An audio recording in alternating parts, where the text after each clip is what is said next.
chance pour moun yo qui plante dans cœur yo. Parole bon Dieu ya pour yo faire d'honneur. C'est chance pour moun yo qui plante dans cœur yo.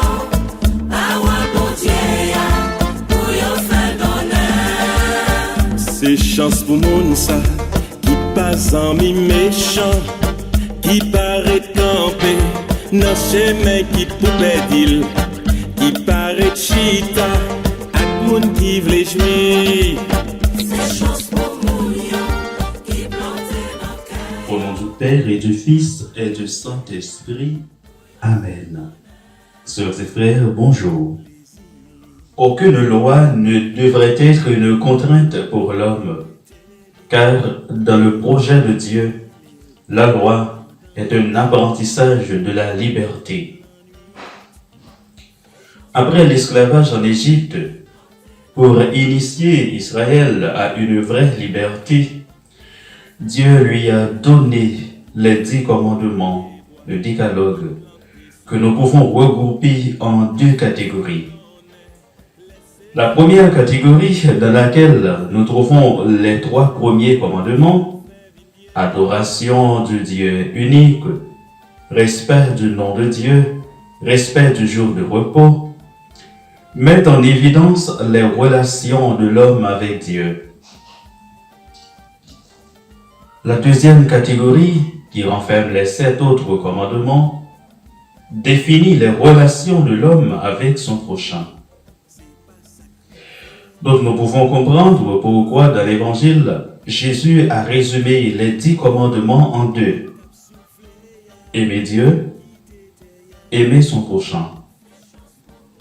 C'est que si Israël a été libéré physiquement de l'esclavage, il ne l'était pas au niveau spirituel et culturel.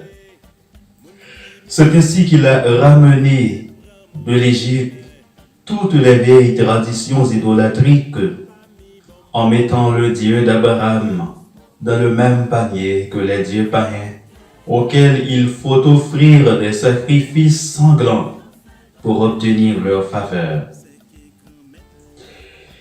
C'était donc ces mêmes pratiques idolâtriques qui allaient susciter la colère de Jésus dans le temple de Jérusalem. Bien évidemment, les vendeurs étaient importants pour le culte et ils étaient là de façon légitime. Venus de loin, les pèlerins n'avaient pas besoin d'amener des animaux, ils n'avaient qu'à les acheter sur place pour offrir leurs sacrifices et changer leur argent pour la quête qui servira à financer les travaux du temple. Cependant, dans les 10 commandements, il n'y a aucune mention de sacrifice pour obtenir les bonnes grâces de Dieu. La colère de Jésus se traduit dans cette horreur qu'après des siècles de cheminement avec Dieu, par la médiation de Moïse et les prophètes, le peuple et tous ses responsables n'ont jamais compris que ce n'est pas le sacrifice que Dieu veut, mais l'amour. Pire encore, ils ont transformé le culte de Dieu en trafic religieux et financier. Nul ne peut ignorer que les dérives religieuses sont particulièrement perverses car elles exploitent ce qu'il y a de plus profond en l'humain. Elles jouent sur son rapport avec l'ultime, c'est-à-dire ses espérances, sa souffrance et sa reconnaissance pour pouvoir la servir.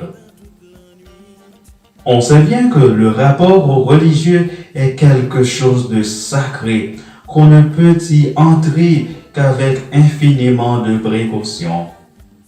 Le voici dévoyé. Alors pour Jésus, il ne suffit pas de déplacer les vendeurs, c'est le temple lui-même qui doit être remplacé et avec lui la religion qui est réduite à des manifestations extérieures sans être communion avec Dieu dans l'esprit. Il faut un nouveau temple indestructible et incorruptible qui sera le lieu par excellence d'adoration de Dieu en esprit et en vérité. Ce nouveau temple, c'est le corps de Jésus-Christ donné en sacrifice parfait pour mettre fin à tous les sacrifices de l'ancienne alliance. Ce nouveau temple, c'est l'Église, corps mystique de Jésus-Christ dont nous sommes les membres. Non, ce n'est plus à Jérusalem qu'il faut se rendre pour offrir un culte à Dieu, car Dieu est présent partout où la messe est célébrée, là où son nom est respecté et la vie accueillie comme don merveilleux de sa grâce.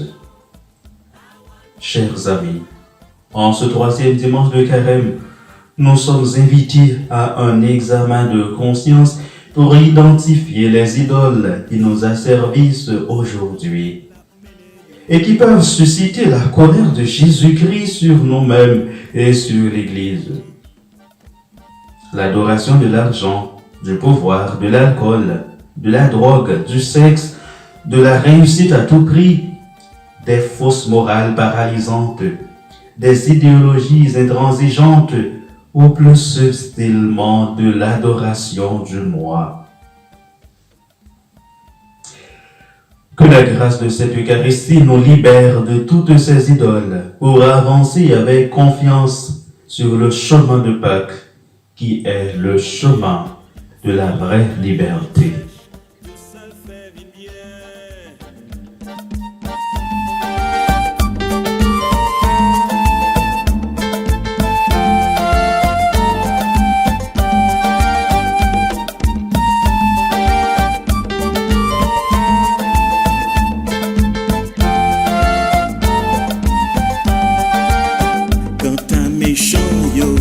C'est pas ça crivé yo, c'est pas ça dit tout. Yo même yo tant couillon paille, vent cap soufflé ya, fait quitter te ya. C'est chance pour mouillon qui plantait dans caillon. Parole mon Dieu ya, pour yo faire d'honneur. C'est bagaille certain, les jugements va arriver. Moun qui méchant yo, qui te prend mauvais chemin, yo pas très campé, n'a pas mis bon monde.